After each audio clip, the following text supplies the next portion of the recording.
Welcome to JMO, Josh and Joe. It is Tuesday, January 27th, and Joe, the Super Bowl is set. We got the Patriots versus the Seattle Seahawks. Rematch of Super Bowl, what was it? Super Bowl, I don't remember which one it was. The numbers get confusing. The numbers do get confusing. It's because they have letters as their numbers from the Roman times. Yeah. That's why, like, if nobody can read that. No, I have no idea what they say. It's LIV. I thought it was a live tournament at first, but little did I know it was Super Bowl 54. So I don't know. I never know. Anyways, it's a rematch.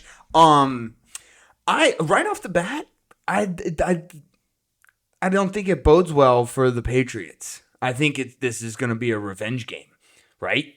Like I think even though it is a different Seattle team, you got a completely different coach, completely different quarterback.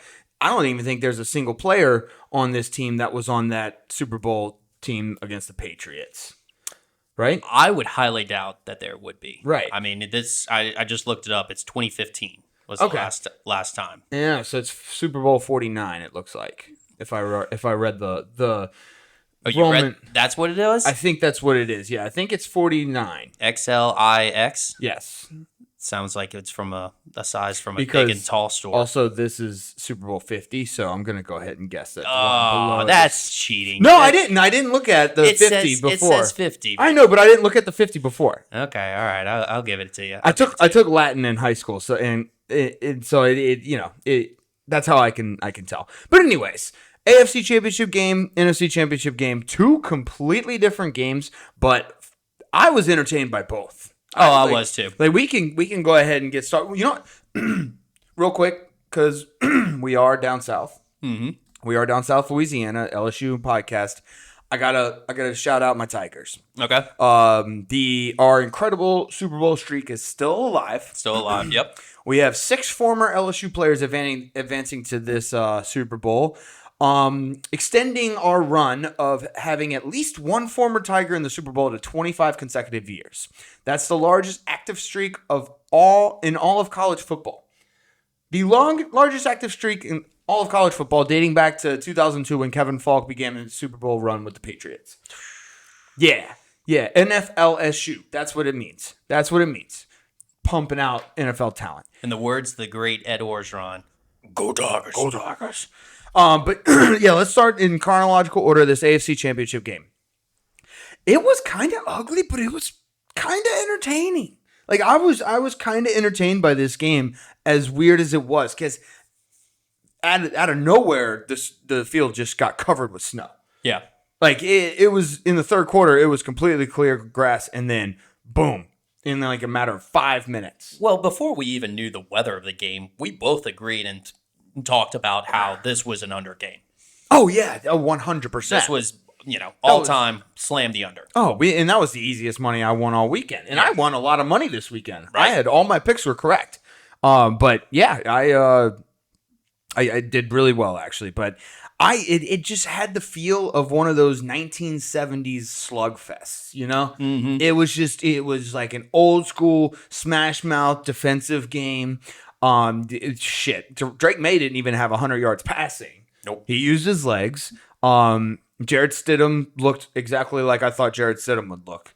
The fumble was horrendous. He had one good throw to a wide open receiver in the end zone in the first quarter, and that was it. That was at the beginning of the game as well. Right. So like the conditions, as Tony Romo said at least 50 times. If you were making a drinking game out of that, you would have been hammered. By the end of it. And yeah, like you said, the bad weather conditions didn't start till mid to late in the third quarter. Yeah. He just looked horrible. Yeah, I mean, but we knew that was kind of going to happen. No, as confident as Sean Payton was in Jarrett Stidham, everyone was going nuts. They were like, okay, we're putting our faith in Sean Payton. I'm like, no, this is the Patriots game to win. When that snow came though, it was wild, dude. They couldn't even get their footing. I remember one play, Drake May went to hand the ball off, and I think it was Ramondre Stevenson. He just slipped. He slipped trying to get started. Oh yeah, he didn't even get the ball to him. He couldn't even get the ball to him, and Drake May just went down. He couldn't even get his footing. I was about to say he slipped it right after. Yeah, it was just. I kind of love those games though. I am a huge proponent of the domes, but I will say a good snow game is really fun to watch. No, it is. It is, and it creates elements to the game that wouldn't otherwise happen. And actually, one of the things I wanted to point out though, so with technology now, we've gotten the virtual field markings. Yep. So I did see that, which is cool. When they actually are able to identify where the markings are, kind of recreate the same thing like they do with the first down marker. Yep. But for the hash marks and the yard lines now. But I don't know if you noticed, but towards the end of the game, they don't even know where those were. Nope. And that was actually something that Will Lutz came out because he had a tough game. But he came out and said that was the reason why the Patriots actually blocked their field goal was because they didn't line up far enough back for like they typically do because they didn't know where the markers were. They had no clue. Yeah, I mean, hey, you play in the conditions. You gotta play in the conditions. Yeah, Will Lutz, you can make any excuse you want. You're not a good kicker. And I know this is saying little coming from me, a Saints fan, but Will Lutz, just be better. I don't know. I don't know what to tell you. I mean, my thing is if that's what you're concerned about, like, why not go back farther? Yeah, you might want to overcompensate for that. A little bit. Yeah, I mean, what's an extra yard or two to a professional kicker? It's not like it was a 56-yarder or a 60-yarder. Will Lutz has the leg. I remember when he was at the Saints, it was like he would miss everything under 50 yards, but whenever it was 50-plus yards, he'd nail it. Plus, they're in Denver, so that's a cheat code in itself. Yes. You tack on like an extra 4 yards. Yeah, exactly. To the kick, just because the air up there. Like I said, I don't know why I thought this was such an entertaining game. Maybe it was because it was the conference championship game.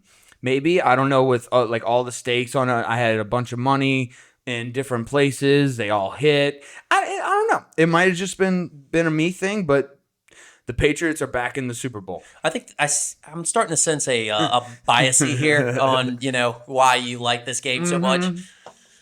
But no, I don't know. I just thought it was like I like those slugfests. I do. Mm-hmm. I mean, a defensive battle is entertaining to me. Oh, I agree. I thought it was good. I think this just adds another element to the game because we're kind of getting to this point with all the domes that are getting created, and it's creating the exact same setting. But this kind of spices it up a little bit. It gives new elements to the game. You have to make it. It makes new adjustments that teams have to do, and it just changes it. Yeah, it completely changes the dynamic of the game. Because like we said, they couldn't get their footing. Throwing the ball was nearly impossible. Running a good route was nearly impossible. Mm-hmm. So you got to deal with the elements. But the Patriots are back in the Super Bowl, and good Lord, I remembered why I couldn't stand Patriots fans. Mm-hmm. The next day, that Monday, I turned on ESPN I turned on ESPN. I went through all my sports pages, and God, they are so annoying.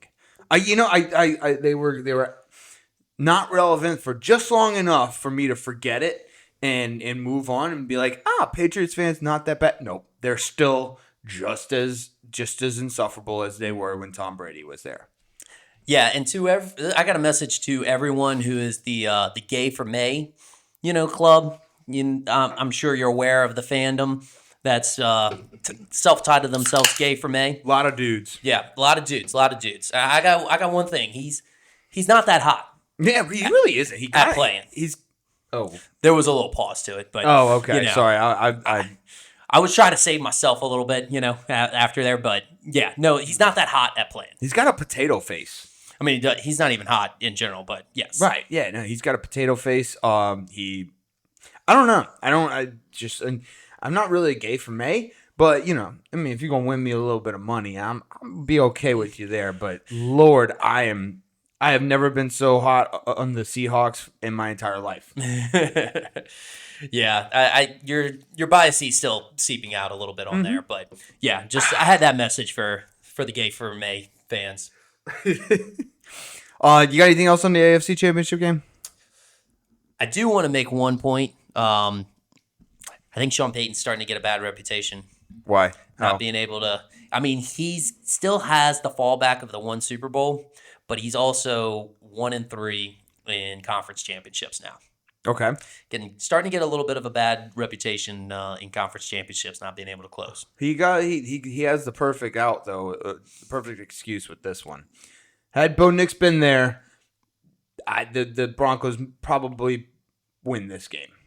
Honestly, I think if he kicks that field goal they go into OT. In the second quarter, they go. Instead of going for it. Yep. I think this is a different ball game because Patriots. I mean, I don't think they score more than 10 with the conditions. They knew the storm was coming. They knew the storm was coming. I mean, you're an NFL football team. You have a weather guy. Plus, at that time, it was midway through the second quarter, and there were 7 points total in the game. Right. Like, you knew the under was going to hit. Like, you knew this was going to be a defensive battle. Like, there's no reason to be aggressive. It's not like you're trying to keep up with Patriots. You're just, it's like, points are at a premium. And this is where I think he followed the analytics correctly. This is where analytics fail. There's just not enough data. There's just not enough data. You can't, the elements, you never know what the elements. It's just, that's why we'll never be replaced by robots. Well, I know people are freaking out about it. No, we are never going to be replaced by robots. Yeah, you don't listen to the nerds. This is not a nerds game. This is not. It really isn't. It's a feel thing. Like you can't just calculate every single thing in football. Leave the analytics to chess. You go let the nerds in them do that. This is not a nerds game. This is a grown man sport. It's a grown man sport. Exactly. Let's see. The NFC Championship game. It was a completely opposite game. Yeah, it was. Like, we couldn't have had more opposite games. Yeah. I think Darnold silenced the haters. You can't really say anything. Good for him. Yeah. Good for him. For real. Like, you went from having mono on the Jets to going to the Super Bowl with the fucking Seahawks. I mean, he honestly deserved it for the suffering that he had to take from the New York Jets. Exactly. It's the same with Robert Salah. Yeah. You can't judge him based off of what he did at the Jets. And you can't judge Sam Darnold based on what he did with the Jets. It took him a couple of teams to figure it out, but Minnesota, he did amazing. He did incredible. Yep. I mean, they went with their guy JJ McCarthy, so he had to go, and now he's taken the Seahawks to the Super Bowl. I will say this on the other side, Matt Stafford looked prime. Oh, he looked good. If he doesn't come back, I'm gonna be pissed. I'm gonna be pretty mad too. He is. He's got at least one more good MVP like season left in the chamber. Because if you saw, he's slinging that ball. I don't care if he needs like 2, 3, 4 Airstream trailers. Like, get him all he needs in the offseason. He can still run it back. If he just doesn't want to play in the preseason and do all the camp training and everything, don't.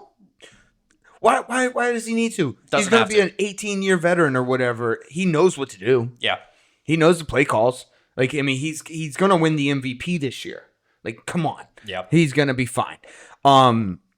Yeah, both quarterbacks were awesome. I will say this: Kenneth Walker was crushing it at the beginning, and then they kind of put a stop to him. Yeah, he did. But he did look good, and he's honestly towards the end of the game too. He had some nice runs too. He's honestly for this entire playoffs has been running hard. Yeah. I think the Charbonnet injury might. I don't know if it's gonna. I think they'll probably stick with the dual running backfield, but I think Kenneth Walker's gonna get a little more playing time. Oh yeah, definitely. They had the other guy, Hulani or something like that. He had an interesting last name, but he definitely was. He got some good minutes, but he was not like a Zach Charbonnet or a Kenneth Walker. I'm not gonna lie, dude. Jackson Smith and Jigba he might be I think he's the third best wide receiver in the nation right now. Third. Yeah, behind Justin Jefferson and Jamar Chase. And no, I'm not biased at all. Yeah, the biases again seeping out. Not biased at all. No, this is just purely based off of stats and talent, all the things that the nerds do.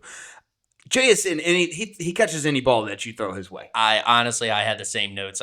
He caught everything. Yeah, it's like that one-handed catch going out of bounds. Mm-hmm. It was just, that looked routine. He made it look so easy. And there's absolutely no way any of us could ever catch that, because not only do you have to have the hands, you got to get the speed to get there. There's no way anybody could have gotten that. It's wild. Honestly, I was analyzing their wide receiver corps. It's kind of a perfect combination. They got Rashid Shaheed, who can take the top over the defense. They've got Cooper Kupp, who just finds a soft place in the zone. He's also kind of had a little bit of resurgence in this playoff. Yes, he has. He has, definitely. I think something about being forced to be retired, or asked to be to retire sooner than he was wanting. That would kind of incentivize me a little bit as well. Yep. And then Jackson Smith and Jigba, who catches everything else. Yep. They got the Seahawks. They look really good. They look like if you don't have anything else on the NFC Championship game, we can go ahead and get to the Super Bowl. Yeah, that's about it. Because I know, I've been saying it the whole time we've been talking, but the Seahawks, I will slam the Seahawks -4.5. I just think they're gonna they got a revenge factor, kind of. Their fans are definitely gonna let them know they have a revenge factor. They have, I think, the better quarterback. I think they have the better running back. I think they have the better wide receiving core, even though I will say the Patriots wide receiving core has stepped up. I think they have the better offensive line. Like, I love our boy Will Campbell, but he has sucked in the playoffs. I think they have – now the defense is where I think they're probably even. I think both defenses are really good. Seattle's ranked a little ahead of them, but Mike Vrabel's defenses are stout. Yeah. Stout. And they've had a harder road to the playoffs or to the Super Bowl than the Patriots. Yeah, the Patriots have kind of had an easy run during the season and in the playoffs. Cupcake. Yeah, they've had cupcakes. They really have. But I'm just like, as far as coaches go, I might give the nod to the Patriots just because of experience. Yeah, I would do that. I would do the same. Yeah, Mike Vrabel. I like Mike McDonald. It's Mike and Mike. Yeah, Mike and Mike. Mike and Mike, baby. We just all sorts of Mikes all over the NFL. It's crazy. We'll get to a couple of them later, but who do you have in the Super Bowl? Who is yours? Everybody knows my Super Bowl pick. Who is yours? So I've got the Seahawks as well. I again, for the same reasons as you. Those are pretty blatant and obvious as far as this game goes. I think Seahawks has just been tested a little bit more. The game's even a little bit closer to them in San Fran. Not to say that really makes a difference, because basically the elite are going to get the tickets anyways because they're outrageously expensive. Yep. But yeah, so that a lot of times that takes away a lot of the fandom that are at the game, because honestly you really just have a bunch of celebs at a certain point. Yeah, that's what it's getting to. It's getting to that point, and it's just like everybody has the Rob Lowe hat, where it's EA Sports, NFL logo. It's just they want to get on TV because they have millions and millions and millions of people worldwide watching this. Exactly. So, do you have the spread, or you have them just straight up? I got the spread on this one. It's just, I think they're a little overmatched for the Patriots. It opened up at 3.5 and jumped to 4.5 almost immediately. Yeah. Because it was just, I guess everybody was throwing on the Seahawks. So we'll see how it goes. I'm excited about the Super Bowl this year. I think it's going to be a really, really good one. I think it's going to be a good game. I don't know if I can guarantee that it's going to be close because I think I don't. Yeah, I think the Seahawks can win every type of game. I think the Patriots need it to be close and low scoring. Yep. I completely agree. If it goes to a shootout, the Patriots won't be able to keep up. I just can't see it going to with those two defenses. I can't see it going to a shootout. I can see Seattle winning by a touchdown, maybe 10. Mm-hmm. That's what I'm going with there. So all right, cool. We got a nice little JMO special for the last game of the season, Super Bowl. I'm excited for Bad Bunny, the halftime show. Oh yeah, Yeah, I think he's gonna be good. I didn't really know too much about him, and then I saw him in the new Happy Gilmore, and I was like, I love this guy. He's awesome. that's what sold it for you. Yeah, his performance in Happy Gilmore 2 was phenomenal. It was so good. Okay, fair enough. All right, let's see. Let's get to the rest of the NFL. Let's do some coaching. We have Jesse Minter to the Ravens.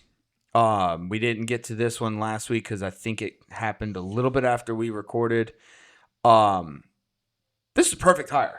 This might be the perfect hire for the Ravens. I think. You think so? Yes.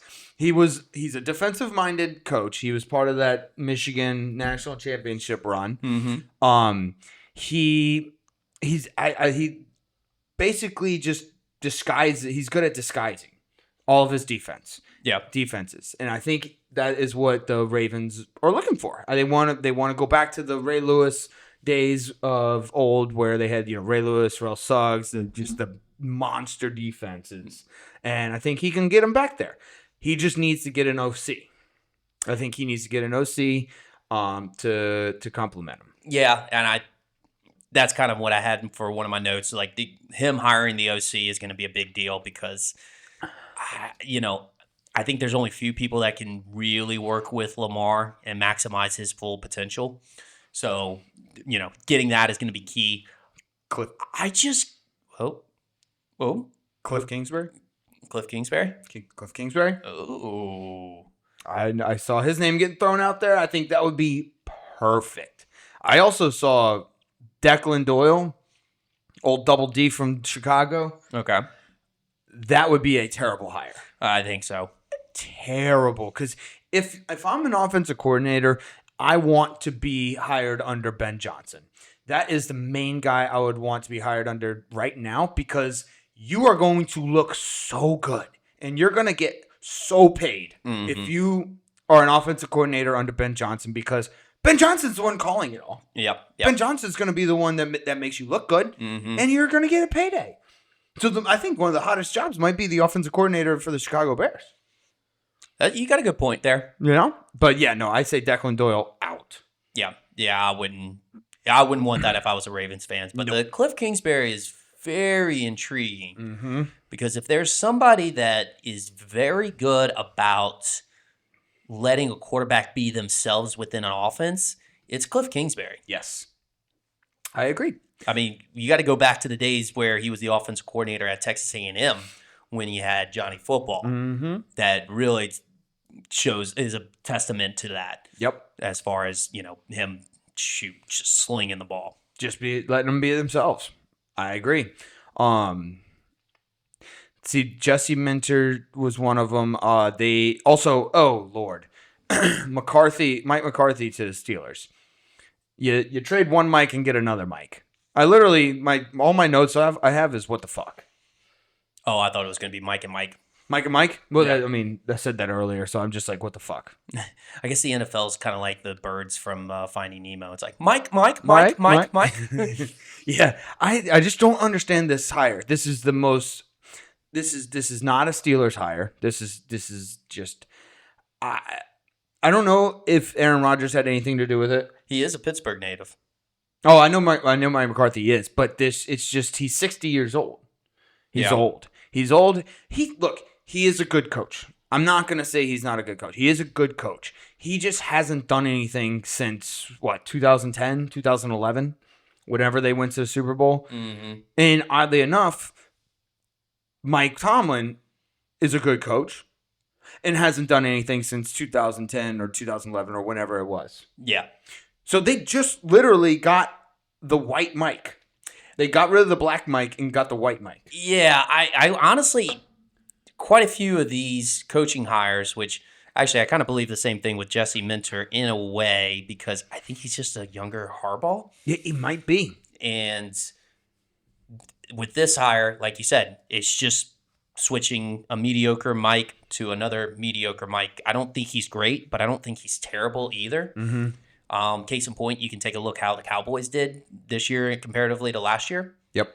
So, yeah, but my question kind of revolves around, was this for Aaron Rodgers? That's what I was saying. I don't know. I didn't even think he was going to be coming back. Exactly. And if he does come back, he's going to be for 1 year. What, are you going for the storyline? A reunion to ride off into the sunset? That's why this is like the most un-Steelers hire of all time. It's weird. It's very weird. I don't know. I mean, you and I have a lot of Steelers fans that as friends, and they were not happy with this. They hate it. They were not happy with this. I don't like. I mean, like you said, he's from Pittsburgh. He can finally wear all of his Pittsburgh stuff without, having to hide it. Again, storyline. Yeah, it's so weird. The Steelers don't hire for storyline. They don't hire. That's just not their MO, or it hasn't been at least. I don't know if He's got to be a good interviewer. He might be. He's got to be a good interviewer. He's got to wow him. Also, I think are the Roonies getting soft? Are the Roonies, because I mean, they're starting to get lazy almost. It looks like it just seems like Mike McCarthy was there and he's Pittsburgh native, so it was the easiest hire. I wonder if they lost a little juice. Like, I don't know, something's caught up or catched up to them. Of a change maybe that they did in the past. Not winning a Super Bowl in 15 years. I was thinking more so the Heinz Field. Oh, catching up to them. Oh, nice. Well done. Yeah. That was good. Pun intended. Yep. I didn't get that one. Nice. Well, that was good. Creative. Maybe they're losing their juice a little bit. They did. Maybe that juice, that little catch up from inside, is just kind of wearing out a little bit. Maybe go back to the basics, and like you said, get that juices flowing back with you within themselves. You go mash them tomatoes, baby. Come on. Let's see. Joe Brady promoted as the Bills head coach. I don't really quite understand this one. I think you just basically I don't know. I please explain this one to me. So I love when the owners and GMs go about like firing a head coach, and especially one that's been, mildly successful at some point, like makes the playoffs and consistently. And they always state the same thing. It's like, we need a change. We need a change within the office. And then they proceed to hire somebody within the organization. Right. And just like his right-hand man. Right-hand man. If McDermott were to retire on his own, that's when you hire Joe Brady. That was actually a perfect note that I had. That if your coach retires, it makes sense because you didn't get rid of him on your own. He wanted to move on from football, and you want that same culture to stay in place. You hire from within. I mean, that's kind of what the thought process that we did whenever Sean Payton left and retired. Mm-hmm. And gosh, I can't even think of the defensive coordinator's name. Dennis Allen. Yeah, I was trying to get him out of my head, but for this segment, I had to get him back into my head. So thank you for that. Yeah. But yeah, so we kind of wanted that to happen again with that situation, but it didn't play out. So but this is just wild. It leads me to believe that there's some sort of Brutus stabbing Julius Caesar going on within the organization. I think there's a lot of blame that needs to go somewhere, and it all went to McDermott when it probably should have gone to the GM and maybe the owner. Because I mean, that pressure that they had, they basically blamed. It was all on Keon Coleman. Like that, he got thrown under the bus. Yeah, that was wild. It was crazy. I hadn't seen a player get thrown like that. If you're Keon Coleman, like, do you go back to the Buffalo facility? No. Like it's you just had your GM and your owner just rag you under the bus. I don't. It's wild. It's wild. I've never seen a player get called out like that in my life. He probably shows up to the facility with his key card, with just like closing his eyes and just listen to see if he actually gets buzzed in each day. It's like the Jets player. Who was it? That was actually Jamal Adams. Jamal Adams, during Hard Knocks. Yeah, he couldn't get in Because he learned that he got traded. Yeah, that's funny. Damn, it's crazy how quickly they do that. So yeah, they a little bit of a I wouldn't call it a shit show because they still have Josh Allen, but it's kind of confusing almost. Like it doesn't really make any sense. One example that I had that was, recency bias on this one, but it's a perfect example, is actually who we just talked about, Mike McCarthy, getting fired from the Cowboys, and then them hiring Brian Schottenheimer. Mm-hmm. It's like, okay, well, Schottenheimer was Mike McCarthy's guy, and, right? That he hired as an offensive coordinator. You were looking for a change, but then you just hired from within. It makes no sense. It doesn't make any sense. It makes zero sense. I feel bad for Buffalo fans. You're literally gonna get the same thing. It's you know what? I hope for Joe Brady's sake, because he has won a championship. Granted, it was in college. I hope for Joe Brady's sake that he can break that barrier. But I think Buffalo fans are just going to get another division round loss in the playoffs. Yeah. Unfortunately, you're going to take you as far as Josh Allen can without good coaching, and then that's it. Mm-hmm. But you got anything else on the NFL? I think that pretty much covers everything that's up to date right now. We're still waiting on the Raiders, the Browns, and one other team. Who else is? The Cardinals. Cardinals, that's right. We're still waiting on them. Those are obviously going to be the hardest ones. But yeah, anything else? Yeah, you can tell those weren't the attractive jobs. Correct. But I'm surprised Vegas. I'm surprised Vegas hasn't made any. I don't know. Caught any traction, because that Vegas is a great place to coach, and you got the number one pick. So I don't know. I just feel like that would be a little more of a, I don't know. They might have their sights set and might be a little bit picky. They might have their sights set on somebody that's in the Super Bowl right now. I mean, that's a pretty good point. It's pretty logical. Good point. Maybe like Clint Kubiak. Yep. That's a good point. But yeah, we'll see what those other teams do. Let's clean up some stuff from the transfer portal. We got Jordan Seaton. Lane Kiffin is the portal king. We can just crown him now. Yep, crown him. Because, dude, we got 41 commitments. Let's see, there's literally 3 5-star, 11 4-star, and 23 3-stars. We stole I can do this. Principal Umamalayan. Nice. From Ole Miss. And we got Jordan Seaton from Colorado. We basically got a super team from the transfer portal. It's incredible. I'm gonna miss getting dings on my phone from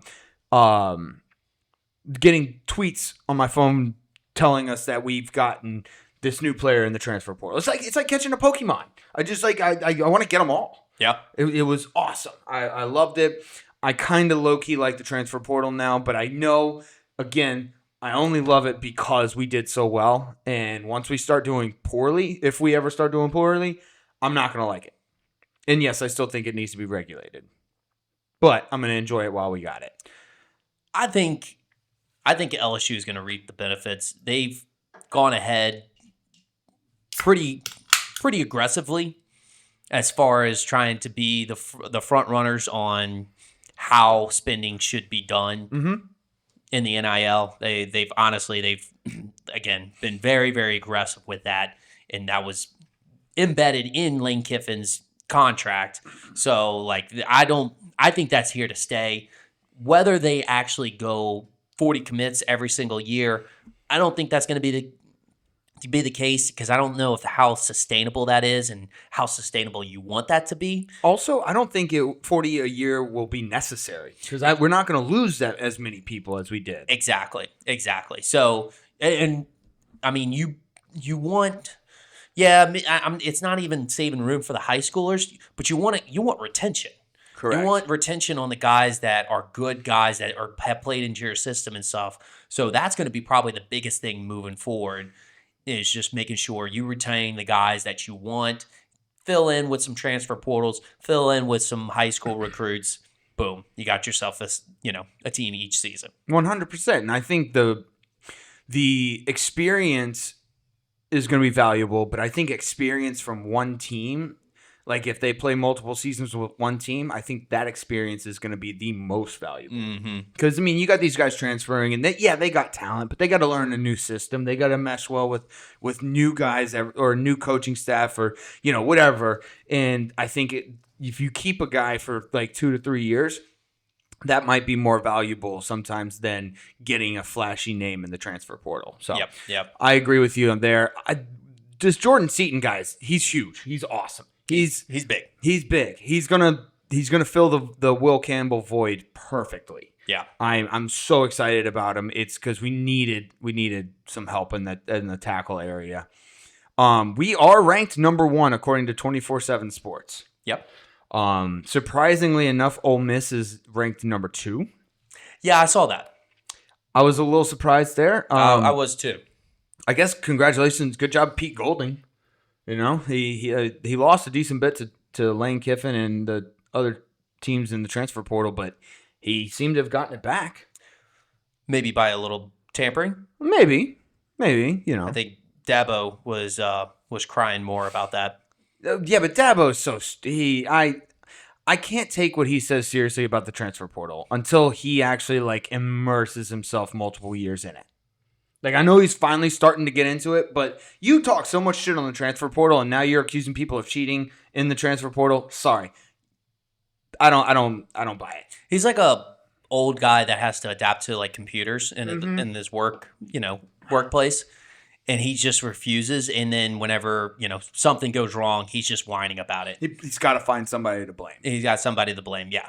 So. Our dad's friend. I've been working for him a little bit, doing the odd and end jobs, helping him out. And man, he does not understand technology. I can't text him.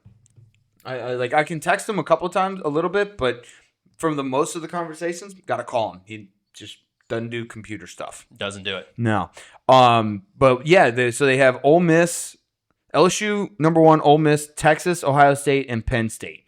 Those are their top 5. Ohio State and Texas, I get.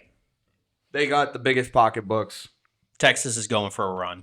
Yeah, I got a couple of things on Texas in a minute. The thing I want to talk about is Penn State. It's the Iowa State migration. Mm-hmm. It's literally half the team. It's wild. Highlighted by Rocco Beck, their quarterback. Mm-hmm. So I'm eager to see what Penn State does and Matt Campbell and Penn State does. He was pretty good at Iowa State, so we'll see. I hope Penn State beats Ohio State or Michigan. Yeah, but my concern with that is it's exciting for Penn State because they don't have to start at ground zero, but at the same time, does that mean you're just getting Iowa State's record? Yeah, for your team. I don't think so because I think they're a little better. Yeah, they got half of Iowa State's team, but they got all the good players. They got all the good players. I'm sure they got some other players. I didn't dive too much into the commits from the transfer portal, but also you're going against a harder schedule, so it's not like you're going against the Big 12 teams. You're going Big 10 right now. I agree, and honestly, I think the Big 10 is very top heavy. You got your top 5, 6, and then the rest is kind of bad. This could be me being a hater. Yeah. But I want Penn State to win. I don't know why, but I kind of want him to win. Okay, another recency bias. Yeah. Or not recency bias, but bias. Seeping out on 100%. on this one. Yeah, this I totally don't mind Ohio State and Michigan at all. I actually, their fans are just the best. They're so great to be around, and especially if you live in Ohio, they're just awesome. Just they're just I hate them. Now that's sarcasm. Yeah. Texas, weapons upgrade, baby. They got Cam Coleman and Raleek Brown. They needed it. Arch Manning's got his players. He has no excuse now. I think they even got a couple of 4-star offensive linemen as well to bolster that up. Yeah, you're right. He has no excuse. But again, we are going to hear the hype train for Texas and Arch Manning all off season long. I think he's tied with the best odds for the Heisman next year already. Oh, really? I think it's him and no way. Oh, who? Yeah, exactly.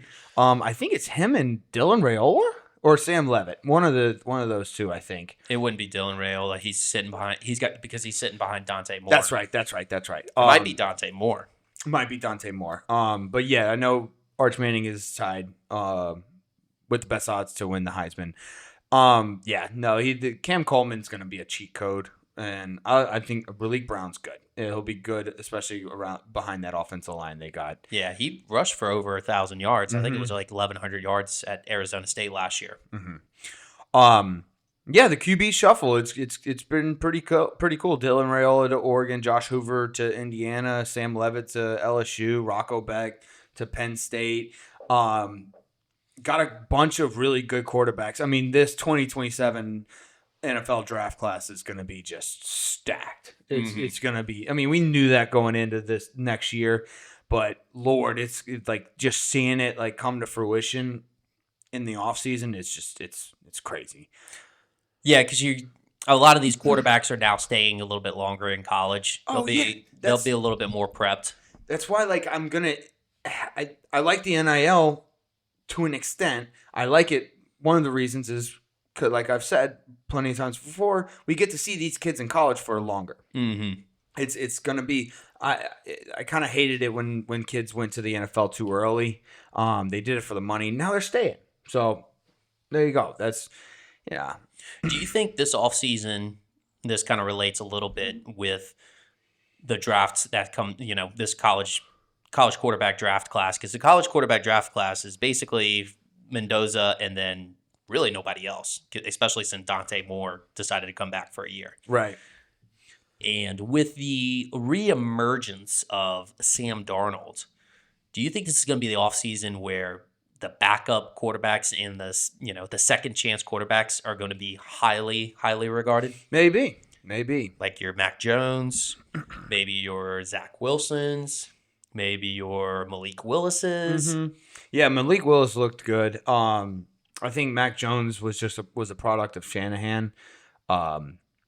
We kind of saw what he was in New England. Yeah, but at the same time, Sam Darnold went to Kevin O'Connell, fixed himself up, and he actually was under Kyle Shanahan for a little bit at San Fran, and was able to revive himself. Right, yeah, but he was the product of the New York Jets and the Carolina Panthers, who they had both Darnold and Baker at the same time.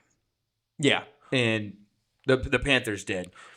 What I'm saying is, I knowing how the NFL overreacts to things from time to time and different trends, I wouldn't be surprised if they put some high value on some of these guys to see what they would do, especially with a not so talented and deep quarterback class. Mm-hmm. So we got the year of second chances. The year of second chances. I like it. So I guess the next thing in college football would be signing day on February 3rd, which I'm excited about. I'm pretty pumped. Like you said last week, it's kind of lost its luster because of the transfer portal, but hey, it's another thing for me to look forward to. Yeah, and early signing day, that kind of puts a little damper into stuff. Yeah. But I hope they get that fixed. Agreed. Let's move on to the last thing I got. Let's do a little bit of LSU basketball because we're getting into the meat of the SEC schedule. I don't want to start asking this question, but I feel like I kind of have to. Is it time to start having the conversation about maybe replacing Matt McMahon? Yeah, those chants are getting a lot louder within the LSU fan base. We needed to beat Arkansas. We had Deaton Thomas back. He was healthy, and he had already had a game under his belt. He had, I think, 2 games under his belt, or maybe 1. I know he played in the Florida game. We were completely outmatched in that Florida game, which they're the defending national champions. They have a good coach. They're a talented team. Hell, they have a 7'9" kid that they're not even using. But yeah, I could see that one. But that Arkansas game, we needed to win that one. That was a big time one to save our chances of getting into the big dance. I will say, yes, those chants are getting louder, but I would say let him finish off the season, especially since, Deaton Thomas is back now, and we're a different team with him on the court. But also the second half of the SEC schedule is a little bit lighter. The front half was a little bit harder for us. The back half is a little bit more favorable. So let's see what happens. See if they can catch some heat, go on a run in the SEC tournament, and then go from there. I think there's just this thought in mind that we could hire Will Wade back. I would love this fantasy. That. I would love that. So would every LSU fan, especially now that he can actually pay players that wouldn't get in trouble, and we're spending a buttload on NIL deals. Yep. I would love that. We had Kentucky beat. Like we were up big on Kentucky, and we let them crawl back in it. We just got dominated down low. Something that we didn't have to deal with because we have big guys. We have huge guys down low. And for the first 14 games before SEC play, we didn't have to deal with any of that. Yeah. Now these guys are a little bigger down low. We're still bigger. Like you take Deaton Thomas out, most of those guys are around 6'8", 9, 10. Mm-hmm. So I just don't know why. I mean, I love Mike Nwoko, but sometimes he doesn't position himself. He doesn't box out. It's some fundamental things, and that's why I have to start questioning Matt McMahon. You know what I'm saying?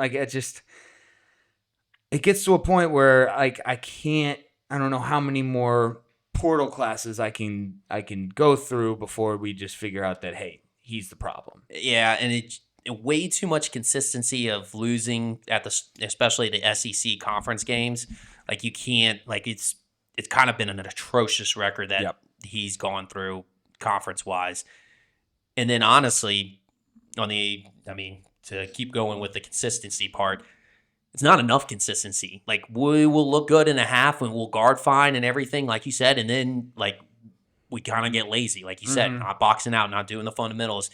And that is on coaching. So I agree with the sentiment that, maybe Matt McMahon is the problem and it's time to move on. But I don't know. Don't do that because you think you're going to get Will Wade back. I don't know. I don't know if that's possible. But also at the same time, there's a lot of pieces in place that would make sense that he would agree to it. Yeah. I hope we get Will Wade back, but I also like Matt McMahon. I do. I really do. I think Matt McMahon, he's a good guy. It worked with him and John Morant at Murray State. So he can do it.